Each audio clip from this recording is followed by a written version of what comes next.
আজকে আমাদের অর্থাৎ সরলরেখা অধ্যায়ের আজকে আমাদের দ্বিতীয় পর্ব।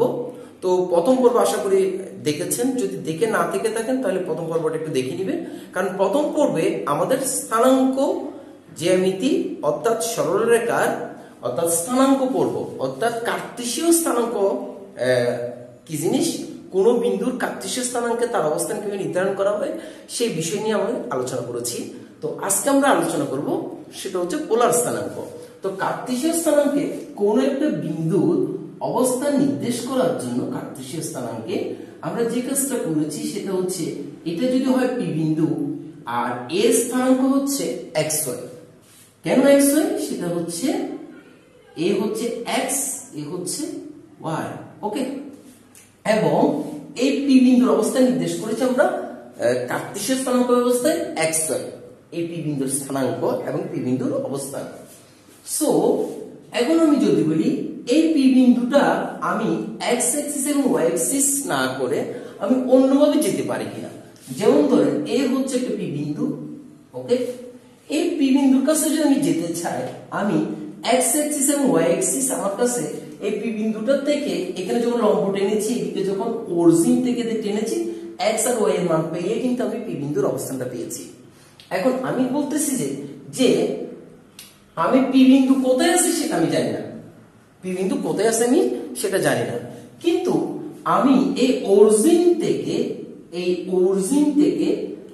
ও এক্স ইনিশিয়াল লাইন, এই আদি রেখা থেকে আমি যদি 30 ডিগ্রি অ্যাঙ্গেলে যে কোনো কোণে এক্স অক্ষের ধনাত্মক দিক বলে দিচ্ছি, এক্স অক্ষের ধনাত্মক দিকের সাথে যদি আমি 100 মিটার যাই, ঠিক আছে, তখন সেটা যদি হয় পি বিন্দু, তাকে যদি আমি আর দ্বারা ডিনোট করি অরিজিন থেকে পি বিন্দু পর্যন্ত, তাও কিন্তু আমি যেতে পারতেছি। মনে করেন এই পি বিন্দুটার অবস্থান যেখানে আছে সেখানে আমি জানি না এক্স অক্ষে কত, ওয়াই কে কত, তাই আমি এখন যেহেতু এটা মাপি নাই বা আমি জানি না স্থানাঙ্ক, আমি বলতে পারতেছি না কত, কিন্তু আমি যদি বলি যে এইটা আমি এক্স অক্ষ থেকে 30 ডিগ্রি কোণ করে যখন 100 মিটার গেলাম তখন আমি পি কে পেয়ে গেলাম, ঠিক আছে। তাহলে এইটাও একটার মাধ্যমে আমরা কাউন্ট করতে পারতেছি পি বিন্দুর অবস্থানটা, ক্লিয়ার কিনা? তাহলে এই যে আমি পি বিন্দুটাতে, এই মনে করেন পি বিন্দুটাকে আমি আরেক সিস্টেমে কিন্তু বলতেছি, এটা হচ্ছে কার্তেশীয় স্থানাঙ্ক অবস্থায় এইভাবে আমরা পি বিন্দুর অবস্থান নির্দেশ করি।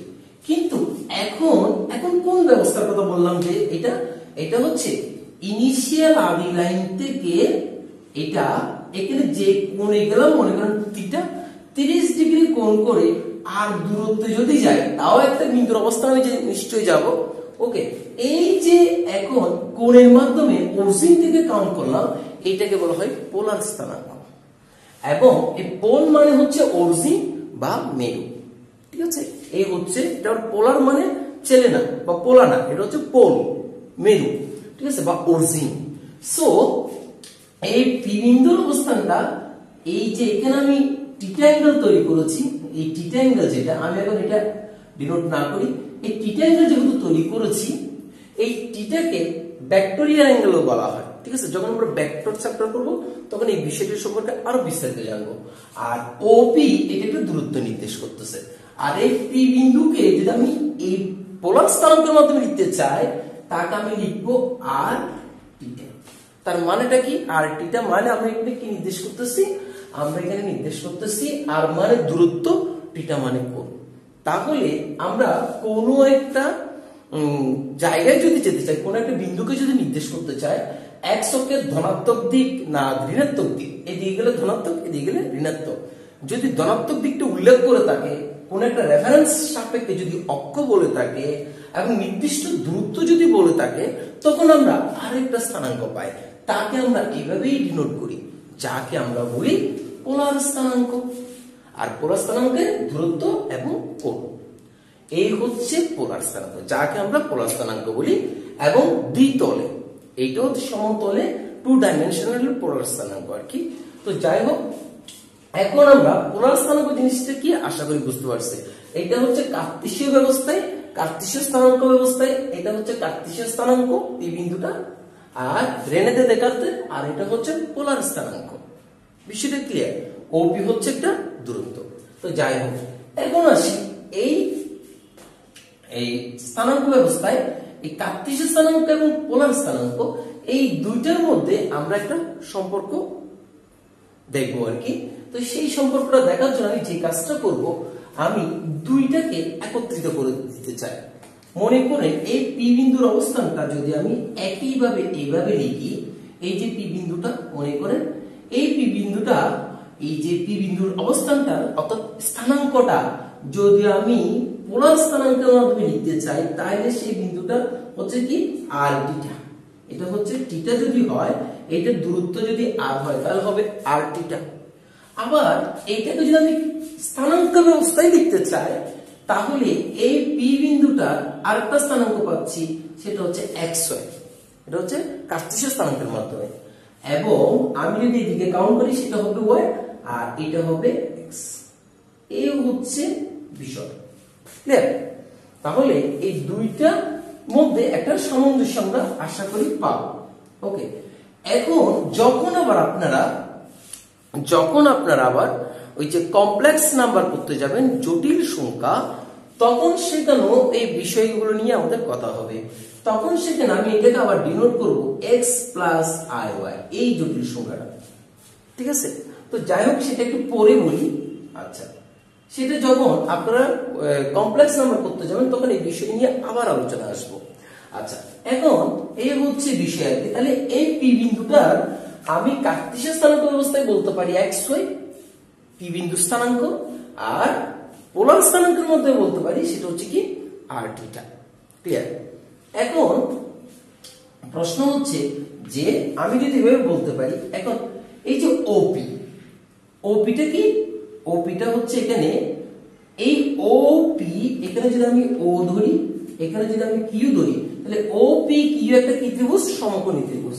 ওপি কিউ সমকোণী ত্রিভুজের এই ওপি হচ্ছে কি অতিভুজ, যাকে আমরা আর দ্বারা ডিনোট করেছি। তাহলে এই অতিভুজ সমান আমরা কি জানি? পিথাগোরাসের উপপাদ্য থেকে আমরা কি জানি? ওপি স্কয়ার সমান কি পাই আমরা? x square plus y square. এটা লিখতে পারি না সরাসরি? ওপি মানে কি আর স্কয়ার, ওপি স্কয়ার সমান PQ square plus OQ square, অতিভুজ স্কয়ার লম্ব স্কয়ার যোগ ভূমি স্কয়ার। তাহলে আর সমান আমি লিখতে পারি √x square plus y square. আর এখানে আরটা সবসময় ধনাত্মক হবে, কারণ ওপি আরটা কিন্তু দূরত্ব নির্দেশ করতেছে, আর x ও দূরত্ব y ও দূরত্ব। এখানে কিন্তু আমি কখনো মাইনাস দিব না, অবশ্যই প্লাস দিব, কারণ এটা একটা দূরত্ব। 2, এটাকে আর দ্বারা ডিনোট করার পিছনে কারণ হচ্ছে এটা হচ্ছে রেডিয়াস। এটা কিন্তু একটা বৃত্তের ব্যাসার্ধ নির্দেশ করে। এখানে কেন্দ্র করে যদি আমি একটা বৃত্ত ড্র করি, এখানে যে সমীকরণটা ক্রিয়েট হয়েছে এটা কিন্তু একটা বৃত্তের সমীকরণ। যখন বৃত্তের সফটওয়্যার পড়বো তখন এই জিনিসটা জানতে পারবেন। যার কেন্দ্র হচ্ছে 0 0, যার রেডিয়াস বা ব্যাসার্ধ হচ্ছে r, ক্লিয়ার? এবং এটাকে বলা হয় কি রেডিয়াস। এখন আসি, এখন প্রশ্ন হচ্ছে এই r সমান আমরা কি লিখব? √x square plus y square. এখন এটা যদি এখানে আবার থিটা অ্যাঙ্গেল তৈরি করে, এটা যদি একটা সমকোণী ত্রিভুজ হয়, তাহলে এখানে আমি এটা লিখতে পারি না আবার cos θ সমান এই যে ট্রায়াঙ্গেল OPQ, এই ত্রিভুজটার মধ্যে আমি আবার লিখতে পারি না OPQ সমান OPQ এ cos θ ইকুয়াল টু ভূমি বাই অতিভুজ। ভূমি হচ্ছে x OQ, ঠিক আছে? আর অতিভুজ হচ্ছে r। এখান থেকে আমি লিখতে পারি না x equal to r cos θ। আবার আমি যদি এই ত্রিভুজটার মধ্যে sin θ নিই, sin θ ইকুয়াল টু কি লিখতে পারি? লম্ব ভাই মানে PQ বাই অতিভুজ। অতিভুজ হচ্ছে কত? OP। OP মানে কত? r। তাহলে আমি লিখতে পারি না এখানে y equal to sin θ r, clear? আমি যদি এটাকে 1 নং সমীকরণ দিই, এটাকে যদি 2 নং সমীকরণ দিই, ঠিক আছে? আমি এখন 1 নং সমীকরণ এবং 2 নং সমীকরণকে আমি যদি এখন স্কয়ার করি এবং যোগ 2 নম্বর সমীকরণকে যদি স্কয়ার করি, তাহলে আমি কি পাই দেখেন তো? এখানে x square plus y square সমান r square cos square θ plus r square sin square θ। এটা পাইতে বাকি দেখেন, এখান থেকে যদি আমি r স্কয়ার কমন নিই, তাহলে এখান থেকে cos square θ plus sin square θ। তাহলে এখান থেকে কি পাই? r square. তার মানে এটাই পাচ্ছি। তার মানে আপনি এইভাবে অতিরিক্ত লম্ব স্কয়ার যোগ ভূমি স্কয়ার বলতে পারেন, আবার চাইলে আপনি এটাও বলতে পারেন x square plus y square, so x square plus y square, so r সমান √x square plus y square. তাহলে এইটাও আমার লাগবে। কেন লাগবে? যখন আমরা এই যে সম্পর্ক নির্ধারণ করতেছি পোলার স্থানাঙ্ক এবং কার্টেসীয় স্থানাঙ্কের মধ্যে, যখন কোনো বিন্দু দেওয়া থাকবে আমার কাছে, যে xy একটা বিন্দু দেওয়া থাকতে পারে, তাকে পোলারে ডাইভার্ট করতে বলবে, পোলারে প্রকাশ করতে বলবে, পোলার স্থানাঙ্কে প্রকাশ করতে বলবে। এখানে যে x পাইছি এটা কিন্তু ভুজ, এখানে যে y পাইছি এটা কিন্তু কুঠি, আর এখানে যে r আছে সেটা হচ্ছে পোলার স্থানাঙ্কের ডিসটেন্স, দূরত্ব, আর এখানে যে থিটা আছে এটা হচ্ছে পোলার স্থানাঙ্কের, এটা x অক্ষের সাথে কত ডিগ্রি কোণ করে যেতে বলছে সেটা। তাহলে এই যে আর থিটা যদি আমাদের কাছে থেকে থাকে, আর এবং থিটার মান যদি পোলার স্থানাঙ্কের মান দেওয়া থাকে, তাকে আমরা x আর y এ পরিণত করতে পারবো। আর x y এ পরিণত করতে পারলে সেটা স্থানাঙ্ক কার্টেসীয় স্থানাঙ্কে পরিবর্তন করতে পারবো। ঠিক একইভাবে এই 1 নম্বর এবং 2 নম্বর এই দুইটা রুলের মাধ্যমে, এই দুইটা সমীকরণের মাধ্যমে আমরা যেমন পোলার স্থানাঙ্ক থেকে কার্টেসীয় স্থানাঙ্কে যেতে পারবো, ঠিক এইটার মাধ্যমে r ইকুয়াল টু এটাকে কত দিব 3 নং, ঠিক আছে? এটা তো আমি আগেই বের করেছি, তাই মনে করেন পরে বের করেছি। তাহলে এটাকে যদি 3 নং দিই, তাহলে আমি এই 3 নং সমীকরণের মাধ্যমে আমরা কি করতে পারবো? পোলার স্থানাঙ্ক থেকে কার্টেসীয় স্থানাঙ্ক থেকে পোলার স্থানাঙ্কে যেতে পারবো। বাট পোলার স্থানাঙ্কে যেতে তো আমার থিটা দরকার, কিন্তু থিটা কিভাবে বের করব? এই থিটা বের করার জন্য আমি একটা কাজ করি, সেটা হচ্ছে এই 2 কে 1 দ্বারা ভাগ করি। আমি যদি এই যে 2 নং কে 1 দ্বারা ডিভাইড করি, তাহলে দেখেন কি পাওয়া যায়, y sin theta r divided by x cos theta, cos theta r equal to y by x পাচ্ছি। দেন তাহলে এখানে r আর যদি কাটা যায়, পাচ্ছি আমি tan theta is equal to y by x। Then আমি পাচ্ছি theta equal to tan inverse y by x। এখানে সবসময় মডুলাস দিব। কেন মডুলাস দিব? এখানে y আর x দুইটাই কিন্তু ডিসটেন্স, আর এখানে এই tan theta is equal to y by x, এই tan থিটা এখানে একটা কি নির্দেশ করতেছে? থিটার অনুপাতের মান নির্দেশ করতেছে। আর এখানে tan ইনভার্স এত মানে হচ্ছে অ্যাঙ্গেলটা ডিনোট করতেছে, কোণটা ডিনোট করতেছে। সো এই হচ্ছে থিটা। তার মানে আমরা এটাকে যদি এখন 4 নং সমীকরণ দিই, তাহলে এই 3 নং এবং 4 নং থেকে ব্যবহার করে আমরা এখানে x এর মান যদি y এর মান যদি আমাদের কাছে পোলার স্থানাঙ্ক দেওয়া থাকে, তাকে আমরা এখানে দিয়ে ডিসটেন্স r এর মানটা বের করতে পারবো, আর এখানে দিয়ে থিটার মানটা বের করতে পারবো। আর থিটার মানটা যদি আমরা বের করে ফেলি, তাহলে আমরা পোলার স্থানাঙ্কে চলে যেতে পারবো। তাহলে একটা বিন্দু যদি দেওয়া থাকে, স্থানাঙ্ক থেকে পোলারে আসতে পারবো, আবার পোলার থেকে স্থানাঙ্কও যেতে পারবো। ওকে, তাহলে এই বিষয়টা আমাদের কাছে ক্লিয়ার। ওকে, এখন আমরা দেখব কিভাবে যাব সেই প্র্যাকটিক্যালটা। ওকে, সেই প্র্যাকটিক্যালটা দেখার জন্য আমরা যে কাজটা করব, ওকে, তাহলে আমরা এই দুইটা সম্পর্ক থেকে, অর্থাৎ কার্টেসীয় স্থানাঙ্ক এবং পোলার স্থানাঙ্কের সম্পর্ক থেকে আমরা বুঝতে পারলাম এই দুটি ইকুয়েশন। একটা হচ্ছে theta equal to tan inverse y by x, আর একটা হচ্ছে r equal to √x square y square, আর এই হচ্ছে বিষয়। তাহলে আমাকে যদি কোন একটা, যেমন ধরুন এখানে এটা হচ্ছে r4, আর এটা হচ্ছে একটা ডিসটেন্স নির্দেশ করতেছে, এটা পোলার স্থানাঙ্ক কিন্তু বিন্দু দেখে বুঝতে হবে। যেমন এটা 5/6, এটা একটা থিটা অ্যাঙ্গেল নির্দেশ করতেছে। তার মানে এই বিন্দুটা থেকে আমরা বুঝতেছি এটা হচ্ছে কি, এটা হচ্ছে একটা কোন একটা বিন্দুর পোলার স্থানাঙ্ক বলেছে। আর এই পোলার স্থানাঙ্ক থেকে এখানে 5/6 লেখা থাকতে পারে, বা 30 ডিগ্রি দেওয়া থাকতে পারে, যেটাই দেওয়া থাক না কেন, রেডিয়ানে থাকুক বা ডিগ্রিতে থাকুক। তাহলে এই বিন্দুটার কার্টেসীয় স্থানাঙ্ক আমরা নির্ণয় করতে বলছে। তাহলে কার্টেসীয় স্থানাঙ্ক নির্ণয় করার জন্য আমি কি করব, 1 এবং 2 কে ইউজ করব। আমার কাছে আর এর মানও আছে, থিটার মানও আছে, যেটা ইউজ করে আমি x এর মান পাবো। আর x এর মান পেয়ে গেলে আমি কি পাবো, স্থানাঙ্ক ব্যবস্থায় কার্টেসীয় স্থানাঙ্কের বিন্দুটা পেয়ে যাব। ওকে, এখন আমি এখানে দেখতে পাচ্ছি এখানে এই বিন্দুর কার্টেসীয় স্থানাঙ্ক নির্ণয় করো। ধরে নিচ্ছি এই বিন্দুর কার্টেসীয় স্থানাঙ্ক হচ্ছে কত, কার্টেসীয় স্থানাঙ্ক হচ্ছে, আমি ধরে নিচ্ছি যে কি xy, ধরে নিচ্ছি xy, এটা হচ্ছে কার্তেশীয় স্থানাঙ্ক। সো এখানে কি দেওয়া আছে, এখানে আমার কাছে দেওয়া আছে r is equal to 4 and θ is equal to 5/6, এটাই কিন্তু আমাকে এটাই নির্দেশ করেছে। এরপরে আমি আমার এই 1 নং সমীকরণ থেকে পাই, এই 1 নং সমীকরণকে আমরা পোলার স্থানাঙ্ক থেকে কার্তেশীয় স্থানাঙ্কে নিয়ে যেতে পারি। সেটা হচ্ছে x equal to r এর মান হচ্ছে 4 এবং cos 5/6।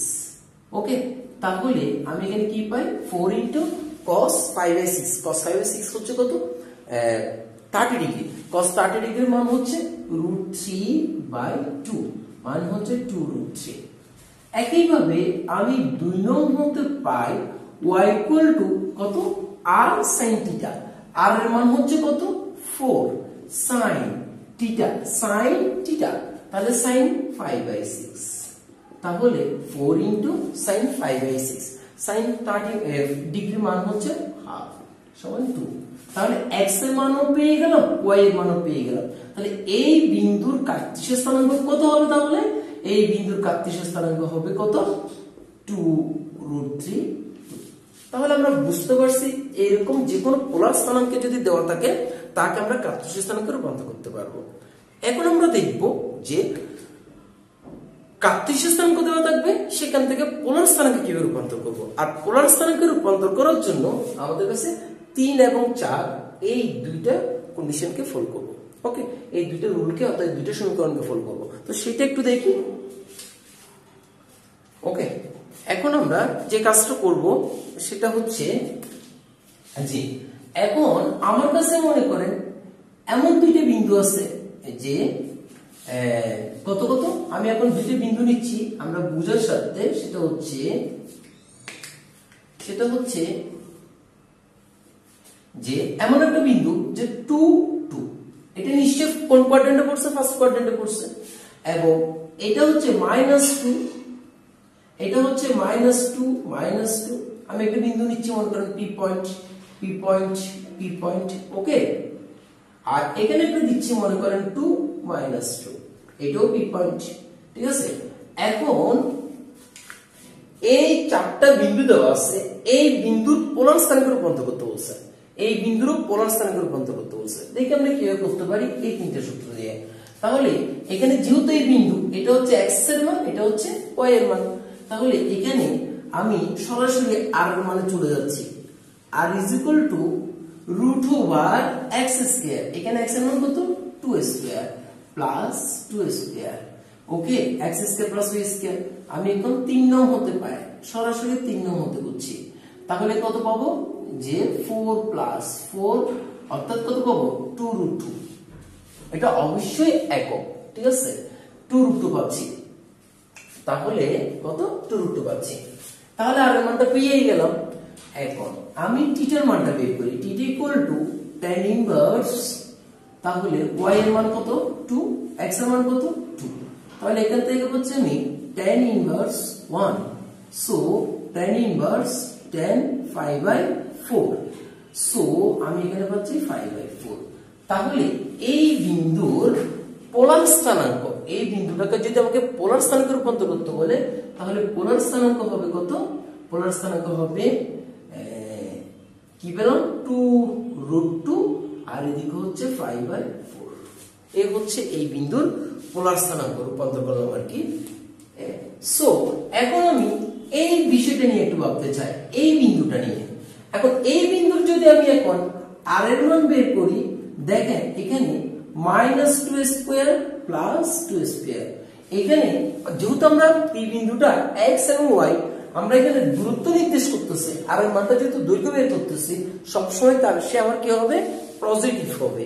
সো এখানে আমার কাছে কি আসবে, 2√2 আসবে। তার মানে এই বিন্দুটার সবসময় দূরত্বটা কত হবে, আর এর মান চারটা বিন্দুর ক্ষেত্রেই 2√2 আসবে। ওকে, এইবার আমি থিটার ক্ষেত্রে যাচ্ছি। θ equal to tan ইনভার্স কত, এটা হচ্ছে -2/2, যেহেতু এটা মডুলাস, তাহলে 2 দিয়ে 2 কে ডিভাইড করলে -1 পাবো, কিন্তু -1টা কি প্রোভাইড করবে আমাকে, পজিটিভ প্রোভাইড করবে। সো tan ইনভার্স আমার কাছে পজিটিভ আসবে, দেন tan ইনভার্স tan 5/4 আসবে, দেন 5/4। তাহলে এই বিন্দুটার জন্য 2√2 5/4 আসলো, এই বিন্দুটার জন্য কিন্তু 2√2 5/4 আসলো। তাহলে কি দুইটা বিন্দু কি একই ছিল? না। তাহলে আমরা সরাসরি সূত্র দিয়ে এটা বের করব না, আমরা আমাদের যে কোয়াড্রেন্ট সিস্টেম, সেই কোয়াড্রেন্টের জিওমেট্রিক সিস্টেমটা ফলো করে কিন্তু আমরা বিন্দুটা বের করব। শুধুমাত্র এই বিষয়টা আমাকে খেয়াল রাখতে হবে, সেটা হচ্ছে যদি কার্তেশীয় স্থানাঙ্কে কোনো বিন্দু দেওয়া থাকে, তাকে যদি আমাকে পোলার স্থানাঙ্কে রূপান্তর করতে বলে, তাহলে আগে আমাকে দেখতে হবে ওই বিন্দুটা কোন কোয়াড্রেন্টে পড়ছে। সেইভাবে করে গেলে আমি সঠিক পোলার স্থানাঙ্কটা পাবো। তাহলে এইভাবে সরাসরি সূত্র দিয়ে আমরা করব না। ওকে, তাহলে সরাসরি সূত্র কখন করব?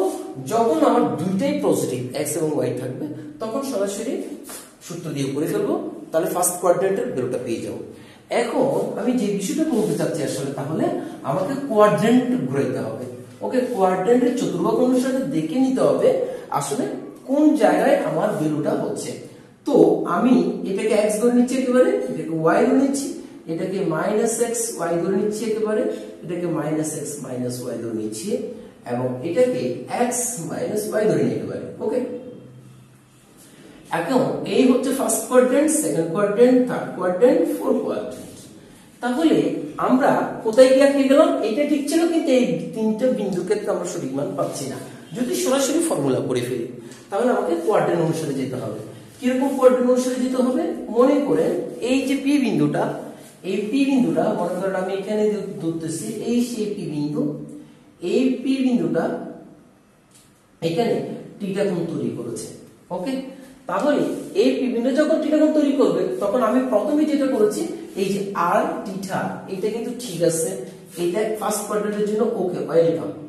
কিন্তু যখন সেটা পি বিন্দুটা এই জায়গায় অবস্থান করবে, তখন এখানে যদি থিটা কোণ তৈরি হয়, তাহলে আমি কি বলছি যে এই থিটা কোণটা বের করার সময় আপনি যদি ধনাত্মক দিকে যান, অর্থাৎ অ্যান্টি ক্লকওয়াইজ যান, তাহলে হবে ধনাত্মক অর্থাৎ পজিটিভ অ্যাঙ্গেল, আর যদি ক্লকওয়াইজ যান তাহলে হবে নেগেটিভ অ্যাঙ্গেল।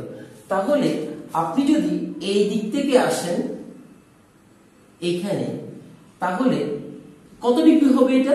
এই দিক থেকে যদি আসি, আগে ফার্স্ট কোয়াড্রেন্টের হিসাব করে ফেলি, তাহলে প্রথম চতুর্ভাগে আমরা পেলাম যে আমি এখন কোন ভাবে যাচ্ছি? প্রথম চতুর্ভাগ।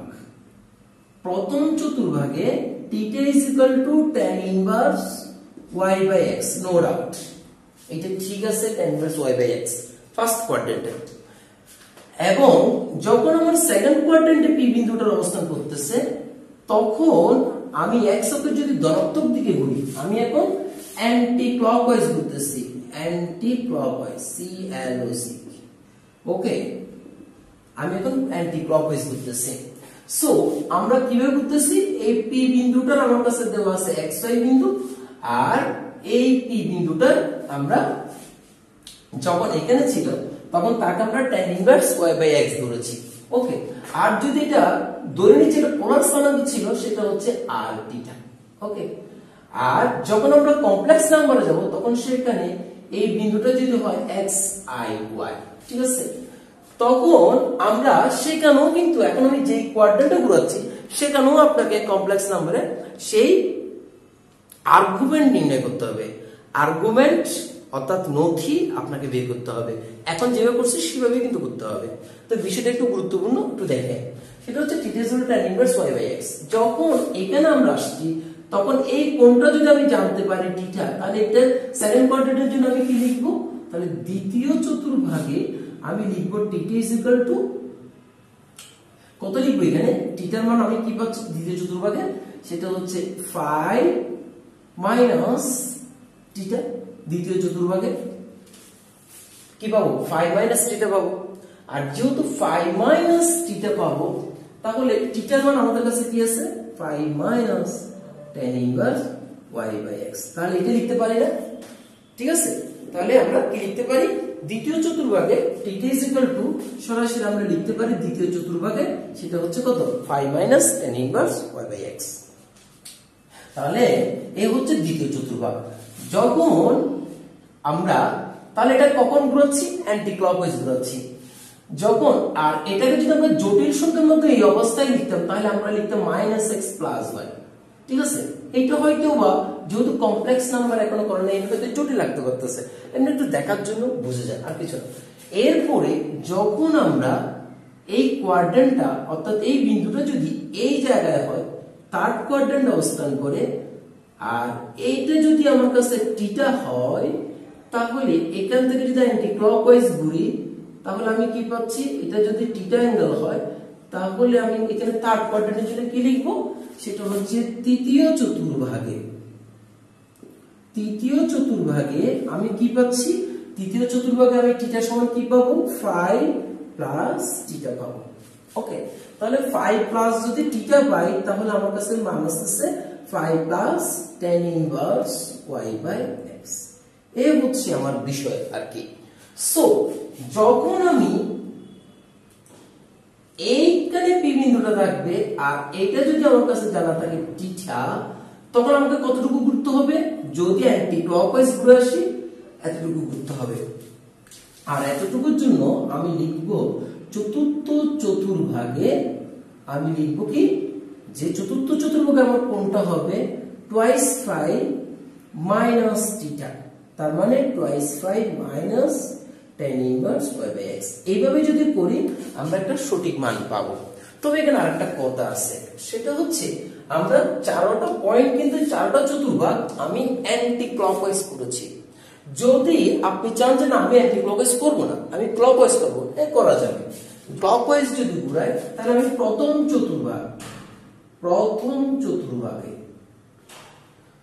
চতুর্ভাগে আমি যদি এখানে আসতে চাই, প্রথমে আমি অ্যান্টি ক্লকওয়াইজ ঘুরে গেছি এদিকে, কিন্তু এখন যাবো কোন দিক দিয়ে, এখন হচ্ছে ক্লকওয়াইজ। তো ক্লকওয়াইজ ঘুরলে আমাকে কতটুকু ঘুরতে হবে, আমাকে ঘুরতে হবে twice 5, এটা যদি থিটা অ্যাঙ্গেল হয় twice 5 minus থিটা, ক্লিয়ার। কিন্তু ঘুরছে কোন দিক দিয়ে, ক্লকওয়াইজ, তাহলে আমাকে এখানে মাইনাস সাইন দিতে হবে। ওকে, তো মাইনাস সাইন দেওয়াতে আমার কাছে twice 5 প্লাস থিটা আসবে, দেন minus twice 5 plus tan inverse y/x আসবে, ক্লিয়ার। এখন দ্বিতীয় চতুর্ভাগে কি হবে, প্রথম এবার দ্বিতীয় চতুর্ভাগ। আমি যদি এখন দ্বিতীয় চতুর্ভাগে আসি তাহলে আমাকে কতটুকু উঠতে হচ্ছে, 5, এটা যদি থিটা হয় এইদিকে এসে 5 আরো থিটা, তাহলে 5 প্লাস থিটা অ্যাঙ্গেল করতে হবে। কিন্তু ঘুরছি কোন দিক দিয়ে, ক্লকওয়াইজ, নেগেটিভ, তাহলে আমাকে একটু নেগেটিভ সাইন দিতে হবে। তাহলে -5 মাইনাস থিটা মানে -5 মাইনাস tan ইনভার্স y/x। ওকে, আর যদি তৃতীয় চতুর্ভাগে আসি, প্রথম দ্বিতীয় তৃতীয় চতুর্ভাগে যদি আসি, তৃতীয় চতুর্ভাগে তাহলে আমি কি পাচ্ছি, তৃতীয় চতুর্ভাগে তাহলে আমি এই দিকে ঘুরবো, ঠিক আছে। এখন আসবো এই দিকে এতটুকু পর্যন্ত, তাহলে এটার জন্য আমি কি লিখবো, 5 মাইনাস থিটা, ঠিক আছে। তো 5 মাইনাস থিটা ঘুরছি কোন দিক দিয়ে, ক্লকওয়াইজ, তাহলে একটা মাইনাস নিতে হবে, -5 plus theta -5 plus tan inverse y/x। ওকে, এখন যদি আমি চতুর্থ চতুর্ভাগে যাই, তাহলে কি পাই, চতুর্থ চতুর্ভাগে তাহলে আমাকে ঘুরতে হবে কোথায়, এতটুকু।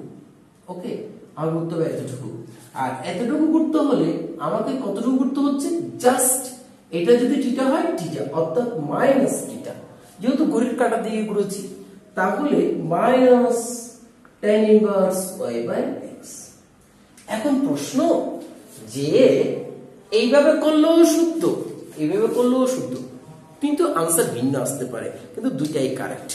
কিন্তু আমরা তারপরেও একটা জিনিসকে ফলো করব, কোন দিক দিয়ে ঘুরলে ফার্স্ট কোয়াড্রেন্টের জন্য আমি ইজি খুব তাড়াতাড়ি যেতে পারি, কম রোটেশন করতে হবে। যেমন এই ফার্স্ট কোয়াড্রেন্টে যখন পির অবস্থান যখন প্রথম চতুর্ভাগে থাকবে, আমি যদি অ্যান্টি ক্লকওয়াইজ যাই তাহলে যাবে এতটুকু, আর যদি ক্লকওয়াইজ যাই এতটুকু, অনেকগুলো দূরে করে ঘুরতে হচ্ছে। সেহেতু আমার কাছে ফার্স্ট চয়েস হবে প্রথম চতুর্ভাগ, প্রথম চতুর্ভাগের জন্য θ tan ইনভার্স y/x, দ্বিতীয় চতুর্ভাগও ঠিক তাই, অ্যান্টি ক্লকওয়াইজ করলে অনেক তাড়াতাড়ি যেতে পারবো। তাহলে এইটাও হবে আমার কাছে কি দ্বিতীয় চতুর্ভাগের জন্য অ্যান্টি ক্লকওয়াইজ। আর তৃতীয় এবং চতুর্থ চতুর্ভাগে আমার জন্য কোনটা হবে? আমার জন্য হবে এই যে তৃতীয় এবং চতুর্থ চতুর্ভাগীটা। কারণ তৃতীয় চতুর্ভাগে আমি এই দিক দিয়ে চলে গেলে খুব তাড়াতাড়ি চলে যেতে পারতেছি, কিন্তু এই দিক দিয়ে আসলে অনেক বেশি ঘুরতে হচ্ছে। সেজন্য আমি তৃতীয় চতুর্ভাগে কি ক্লকওয়াইজটা চুজ করব, চতুর্থ চতুর্ভাগে ক্লকওয়াইজটা চুজ করব। কারণ যেখানে কম রোটেশন করতে হবে আমরা এখন থেকে সেটা ফলো করব। কেন আমি এটা দেখালাম? কারণ আপনারা যখন কমপ্লেক্স নাম্বারে আর্গুমেন্ট বের করতে যাবেন, আমি এখানে শুধু শুধু এটা লিখলাম, কারণ আমরা জটিল সংখ্যা এইটার অবস্থান তখন বুঝবেন এটা চতুর্থ চতুর্ভাগে। যখন জটিল সংখ্যা করতে যাব, এইটাও একটা জটিল সংখ্যা, এটা তৃতীয় চতুর্ভাগে। এই জটিল সংখ্যাগুলো যখন আর্গুমেন্ট বা নতি বা স্লোপ বের করতে যাব, তখন আমাকে কম রোটেশনটাকে মূল্যায়ন করতে হবে, এই কম রোটেশনকে। ঠিক আছে, ওটাকে আমরা অ্যাকসেপ্ট করব। তাই এখন থেকে যদি আমরা কম রোটেশন করতে হবে সেটাকে ফলো করি এখন থেকে, তাহলে সেটা আমাদের জন্য ভালো হবে। তাহলে এইভাবে করে আমরা যে পোলার স্থানাঙ্কের থিটার মানটা বের করে নিব। এবার আমরা একটা এক্সাম্পল দেখলে তাহলে আমাদের কাছে ক্লিয়ার হয়ে যাবে। মনে করেন, তাহলে আমরা যে কাজটা করব, মনে করেন আমি 3 - 3 এটা একটা কার্টেসীয় স্থানাঙ্ক, 3 - 3 x এর মান y এর মান, এটাকে আমাকে পোলার স্থানাঙ্কে রূপান্তর করতে বলছে। এটাকে আমাকে কিসে পরিণত করতে বলছে? পোলার স্থানাঙ্কে। তাহলে কিভাবে করতে পারি? 3 - 3 সেটা কোন কোয়াড্রেন্টে অবস্থান করছে? x এর মান 3, y এর মান -3। কোন কোয়াড্রেন্টে? চতুর্থ চতুর্ভাগে। তো চতুর্থ চতুর্ভাগে আমরা কিভাবে যাব? ক্লকওয়াইজ যাব। ক্লকওয়াইজ গেলে তাড়াতাড়ি পেয়ে যাব। তাহলে চতুর্থ চতুর্ভাগে t হবে -tan ইনভার্স y/x। y এর মান কত? -3। তারপরে x এর মান কত? 3। ওকে, তাহলে এখান থেকে আমি কি পাচ্ছি? -tan ইনভার্স, এখানে পাচ্ছি -1। তো -1 আমাকে অবশ্যই পজিটিভ মান প্রোভাইড করে, যেহেতু আমি মডুলাস দিছি। So tan inverse 10 5/4, so -5/4। হ্যাঁ, আমি ক্লকওয়াইজ দিয়েছি, আপনি যদি না আমি অ্যান্টি ক্লকওয়াইজ আসবো, অ্যান্টি ক্লকওয়াইজ যেতে পারবেন, কোনো সমস্যা নেই। কিন্তু এখন থেকে আমরা কম রোটেশনটা করলে, ওইভাবে করে গেলে আমরা জটিল সংখ্যা করতে গিয়ে আমাদের জন্য একটা ভালো একটা ফ্যাসিলিটি পাবো। আমরা ওখানে কম রোটেশনকে বেশি গুরুত্ব দিয়ে করবো। ক্লিয়ার আশা করি। তাহলে আপনি যদি ক্লকওয়াইজ দেন তাহলে টুয়াইস 5 - tan ইনভার্স, তখন হয়তো 7/4 আসবে আর কি। তাহলে এইটা আমার কাছে কি এই কার্টেসীয় এই স্থানাঙ্কটাকে আমি যদি পোলার স্থানাঙ্কে রূপান্তর করলাম, তাহলে আমার কাছে কি মান আসলো? থিটার মান আসলো -5/4। তাহলে এবার আর এর ভ্যালুটা বের করে ফেলি। তার ভ্যালুটা যেটা হবে আর কি, আর এর মান 3² প্লাস -3 হোল স্কয়ার সমান আসবে কত? 9 + 9 সমান কত? 18। তাহলে 3√2 আসবে। ক্লিয়ার? তাহলে 3√2, অর্থাৎ এইটার পোলার স্থানাঙ্ক হবে কত? হবে এইটার পোলার স্থানাঙ্ক হবে যে 3√2, তারপর হচ্ছে কত? -5/4। আর যদি অ্যান্টি ক্লকওয়াইজ ঘুরে আসে তখন হবে 7/4 সামথিং এরকম কিছু। তো যাই হোক, আমরা এইভাবে করলেই বেস্ট। ওকে, তো এইভাবে করলে আমাদের জটিল সংখ্যা করতে গেলে, আমি আবার বলতেছি, জটিল সংখ্যার আর্গুমেন্ট নির্ণয় করতে আমাদের জন্য ইজি হবে। হয়তো আপনার কাছে এগুলো লিখছি, এখানে কেন লিখছে হয়তো আপাতত জটিল মনে হতে পারে, যখন কমপ্লেক্স নাম্বার করতে হবে ওগুলো বিস্তারিত আলোচনা করতে আমি লিখছি মাত্র। ঠিক আছে, তো আমরা আপাতত এইগুলোকেই অ্যান্টি ক্লকওয়াইজ, যে প্রথম first quadrant second quadrant anti clockwise দিব, আর থার্ড কোয়াড্রেন্ট ফোর্থ কোয়াড্রেন্ট থেকে আমরা ক্লকওয়াইজ লিখব। ওকে, আশা করি বুঝতে পেরেছেন।